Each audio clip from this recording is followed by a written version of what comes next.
Nesse vídeo vamos trazer aqui, gente, informação muito preocupante e vocês vão entender a situação. Além disso, vamos trazer também detalhe de nota de repúdio da Liga a respeito da iniciativa do Flamengo. Para completar, tem reflexão interessante do centroavante Marcelo Ramos. Isso e muito mais em mais um vídeo aqui do canal Bora Bahia. Vem com a gente.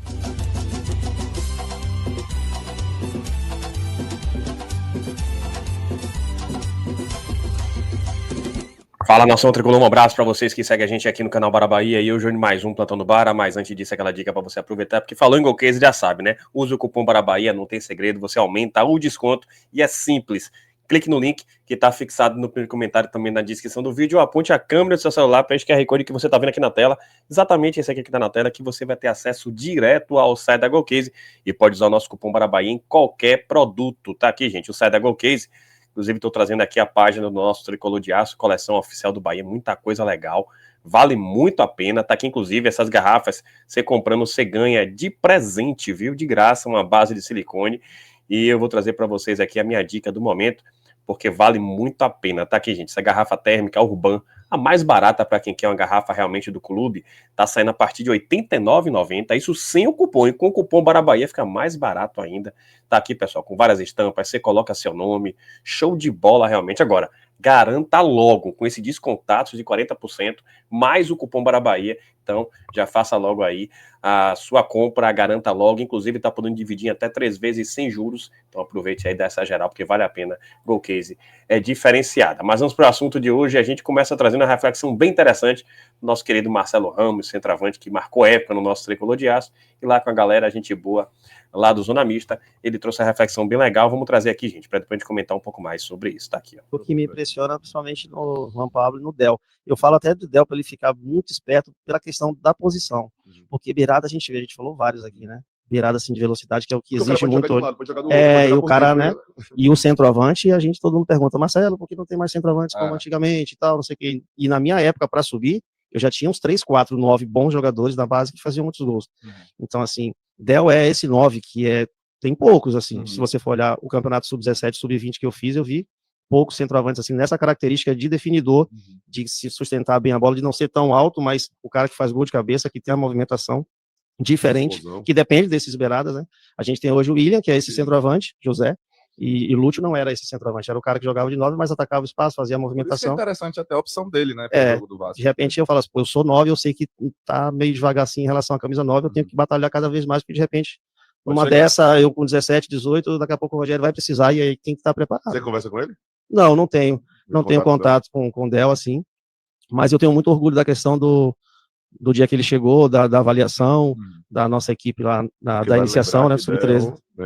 Na verdade, Del, a gente aprovou ele, nossa equipe e tal, porque ele chegou querendo jogar mais pelos lados, né, e aí eu, tipo assim, meio que conversei, 13 anos. E aí eu conversei com a comissão, e a gente foi vendo o treinamento de finalização, dia a dia, aí eu ia pegando ele, vem aqui, faz esse movimento assim e tal, segura, né, bola, e aí os outros treinadores também, depois eu saí, obviamente, e aí que bom que deixaram ele como 9, porque hoje ele é o titular da seleção sub-17, fazendo muitos gols e é um centroavante que sabe jogar, né, não é aquele que fica só ali, dependendo dos companheiros, não abre espaço, tem boa movimentação, dá assistências, então esse é o 9 que todo mundo... Esse corte é um oferecimento de... Tá, gente, bacana, né? Bacana, realmente, com essa validação de Marcelo Ramos, essa orientação que ele teve, e que bom, né? Que Del seja, né, uma parte do que foi Marcelo Ramos, e a gente vai estar muito bem servido. Mas é legal, porque traz a reflexão sobre ele, sobre o José, sobre o Lúcio, e de quem sabe muito. Foi fera na posição. Um abraço para Marcelo Ramos, mas traz para a gente uma ótima perspectiva, e que Ceni, aos poucos, comece a, quem sabe, aí evoluir nesse processo de utilização de Del. A informação agora é a respeito de todo esse imbróglio envolvendo o Flamengo. Eu vou trazer mais detalhe que está aqui, viu, gente, que chama atenção, porque a gente trouxe no vídeo de hoje mais cedo que a projeção de prejuízo de trava do momento, né, que é de 77 milhões, ela pode piorar mais ainda, e está aqui a página Liberta Depre trazendo mais detalhes. Bloqueio judicial do Flamengo impacta até 230 milhões do dinheiro de contrato de TV do brasileiro. A Libra vê a tentativa do Flamengo de asfixiar financeiramente os times do bloco. Se o bloqueio prevalecer até o final do ano, por exemplo, significa que cerca de 230 milhões de reais ficarão travados e em discussão na justiça. O montante travado até o momento é de 77 milhões. Os dirigentes se entendem que o movimento é uma tentativa do rubro-negro de sufocar os membros do próprio bloco para a mudança nos critérios de distribuição da verba referente à audiência a 30% do total de contato com a Globo. A medida trava o dinheiro do próprio Flamengo e dos demais clubes da Série A que fazem parte da Libra. São Paulo, Palmeiras, Santos, Bahia, Grêmio, Vitória, Atlético Mineiro e Red Bull Bragantino. Tá aí, gente. Impressionante. Vejam vocês o nível de egoísmo, né, do Flamengo. Não me surpreende, confesso a vocês, mas por que eles estão fazendo essa proporção de valor? Porque o travamento é mediante liminar, e o que deveria ser pago no momento totaliza 77 milhões. Mas se essa liminar não cair, e não se surpreenda se isso acontecer, se ela seguir adiante, mesmo caindo depois, mas demorando de cair, o valor do prejuízo vai atingir 230 milhões. É um absurdo realmente, uma situação sem precedente. E, enfim, né, o Flamengo sendo o Flamengo. Sobre isso eu vou trazer, inclusive, Capelo, fala mais a respeito dessa situação, e foi quem trouxe a informação inicialmente. Vamos trazer aqui, gente, foi que ele falou a respeito do assunto. Tá aqui, ó. O Flamengo trocou de presidente na virada de 24 para 25, saiu Rodolfo Landim, entrou Luiz Eduardo Batista, o BAP, e o BAP contratou um executivo já bastante conhecido no mercado esportivo, chamado Marcelo Campos Pinto, que foi executivo da Globo, inclusive, durante muitos anos. O Marcelo Campos Pinto passa a representar o Flamengo nas reuniões da Libra, e lá por fevereiro ele é apontado, em abril é quando, pela primeira vez, o Flamengo coloca na pauta do bloco que ele quer rediscutir, ele quer tratar aquela questão que para ele ainda não foi endereçada. Numa tentativa de conciliar ali os interesses, o executivo por parte da Libra, que trata dessa questão, é o publicitário Silvio Matos. O Silvio Matos começa a trabalhar em cenários. Olha, e se fosse o cenário 1, e se fosse o cenário 4, o cenário 6? Eu digo esses números porque existem 6 cenários propostos por esse executivo da Libra. O Flamengo se posiciona como alguém que está disposto a fazer um acordo, né, a entrar num termo que não é aquele que ele julga ideal, mas que fica no meio do caminho. Só que os outros clubes todos, eles não querem papo. Eles querem simplesmente que o dinheiro seja distribuído como está previsto no Estatuto Social, ou seja, cada clube vai receber o percentual dentro das suas audiências comparado ao total, e acabou. E é aí que o impasse começa, e de abril, maio, junho, as conversas elas foram se arrastando com a diretoria do Flamengo, conversando com os outros clubes individualmente, tentando convencê-los do seu ponto, mas sem ter muito sucesso. Pois é, gente, tá aí, né? O próprio Capelo trazendo realmente a situação absurda, né? O Flamengo querendo forçar um acordo que eles assinaram, depois quiseram mudar e estão apelando de uma forma extremamente covarde. Para completar, a própria Libra já repudiou a ação, e tem aqui nota oficial, gente. Em nota, a Libra repudia a ação do Flamengo e garante luta pelo cumprimento de contratos. Não pouparemos esforços. Eu vou aqui direto para a nota, gente, da própria Libra, da Liga, né? Tá aqui a nota. A Libra repudia a decisão unilateral e repentina da atual gestão do Flamengo, que moveu a ação judicial contra o conjunto de clubes do qual faz parte, bloqueando repasses financeiros consagrados em contrato e desgastando a harmonia do grupo ao questionar acordos já pacificados.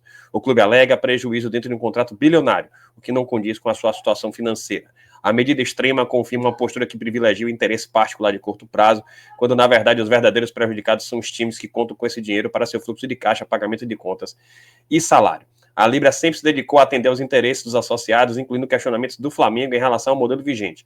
Mesmo se tratando de um tema debatido exaustivamente no passado, o assunto voltou à pauta e foi submetido à vontade democrática de todos os membros que votaram pela manutenção do formato atual. A instituição não poupará esforços para defender na justiça a legitimidade das decisões coletivas e o cumprimento dos contratos. A entidade, junto com seus clubes, visa proteger os interesses da ampla maioria dos clubes que acreditam na construção conjunta, no respeito aos acordos e no fortalecimento do futebol brasileiro. Ressalta ainda que a discordância e o necessário enfrentamento legal são direcionados exclusivamente à conduta da atual gestão do Clube Rubro-Negro, que insiste em não respeitar compromissos assumidos e contratos assinados pela instituição Clube Regata Flamengo, preservando o respeito da entidade pela história e pela torcida de seu clube associado. Tá aí, gente, é isso. Um suco de Flamengo, repito, não me surpreende. E é isso, né? A Libra tem que bater de frente realmente, e o Flamengo das duas uma. Se ele quer participar de uma liga coletiva, ele tem que respeitar as decisões coletivas. Se não quer participar, tchau e benção, que ele faça o caminho dele sozinho, os demais clubes fechem e deixe o Flamengo fazer as negociações de forma solitária. Para completar, vou trazer aqui, gente, informação que eu confesso a vocês, tem umas boas aqui, mas tem uma que deixa a gente muito preocupado. Tá aqui, inclusive, com a foto de Ademir já treinando, amanhã de tático, e tá aqui a situação, viu, gente? Tá aqui, ó. Tá aqui, né? O atacante Ademir participou de toda a atividade, ou seja, vai sim para o jogo. O zagueiro Canu esteve presente em parte dos trabalhos no campo com os demais companheiros, mas não deve ainda ir para o jogo não, tá? Eric, Juan Pablo e David Duarte realizaram transição no campo enquanto, e aqui é o que preocupa, tá? Vou trazer mais informações. Enquanto que Alexandre trabalhou na academia. João Paulo e Eric Pulga seguem em tratamento. Vejam vocês a situação de momento, chama muita atenção, porque tá aí, né, claro, uma boa notícia, que é justamente a situação de Ademir, um jogador muito importante, um jogador que acaba cumprindo ali uma missão para a gente. Agora, por outro lado, essa situação de Caio Alexandre é muito preocupante. Eu vou trazer para vocês aqui primeiro essa informação e depois eu vou falar a respeito. E tá aqui, gente. Inicialmente, o próprio Resenha BBMP repercutiu Canu. O que Canu perdeu de massa muscular esse período não tá no gibi. Visível a olho nu, será muito bem-vindo, embora veja com poucos minutos, caso o David Duarte volte junto com ele. Normal, né? Canu provavelmente vai demorar um pouco mais. E repercutindo a situação aqui que Yuri trouxe. Ademir treinou normalmente e Canu perto de estar disponível. Agora, Caio Alexandre apenas academia. Estranho. Tá aqui, gente. Inclusive, destacando essa situação. E por que eu vou trazer isso? Porque tá aqui, gente, né? Um torcedor do Bahia que acompanha e que não é de postar, então trouxe a informação aqui, às vezes é ligado a alguém que tem conhecimento da área de saúde, que teve acesso, enfim, algumas questões envolvendo o tratamento de Caio Alexandre, e ele trouxe aqui, viu, gente, extremamente preocupante isso. Soube de uma fonte segura que a lesão de Caio Alexandre abriu de novo, talvez não jogue mais esse ano. Tá aí, gente. O pior está acontecendo, a verdade é essa, e eu vou trazer também com base nas informações que a gente obteve e que converge com o que ele está trazendo aí, porque é o seguinte, pessoal, há algum tempo atrás, e quem acompanha a gente sabe, deve ter uns 20 dias, por aí, ou até um pouco mais, inclusive foi antes até da Copa do Brasil, do jogo Fluminense e Bahia, me foi dito por uma fonte segura, olha, Caio Alexandre já está apto a jogar, já está preparado, a gente até segurou um pouco ele para não jogar a final da Copa do Nordeste, mas de repente jogar a Copa do Brasil diante da equipe do Fluminense. Foi me dito isso e tem um pouco de minutagem. E veja um tempo que isso tem. E aí o Bahia nesse período todo começou a falar, né? Que ele já estava em transição, gravou vídeos nesse sentido, ele estava em transição para o campo e aí o Bahia de repente faz essa postagem hoje, destacando que ele se encontra na academia. Gente, mais claro impossível. E para mim é exatamente o que Rodrigo Oliveira trouxe aí. Ele pode ter sofrido o que também Pulga sofreu, né? Uma recidiva, né? Uma repetição da lesão, às vezes até se agravou.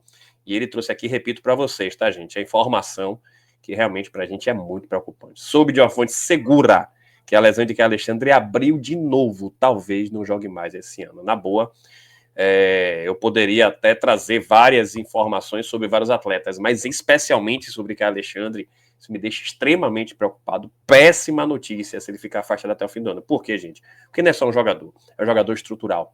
É o motorzinho do Bahia. É um jogador que consegue entregar pra gente a dinâmica de jogo que entregou um Bahia em suas melhores versões. E a gente não tem minimamente nada que chegue perto do perfil de Caio Alexandre. Péssima notícia.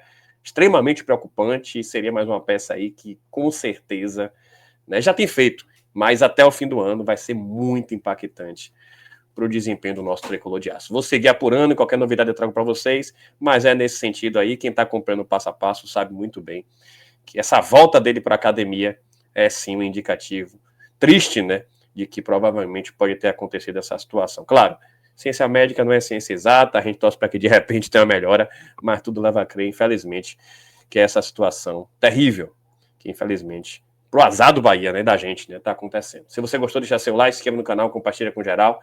Ajuda a gente a chegar aos 90 mil inscritos e aproveita aí, gente. Essa promoção da GoCase, falando em GoCase, usa o cupom para Bahia. Tamo junto, saudações tricolores e até a próxima.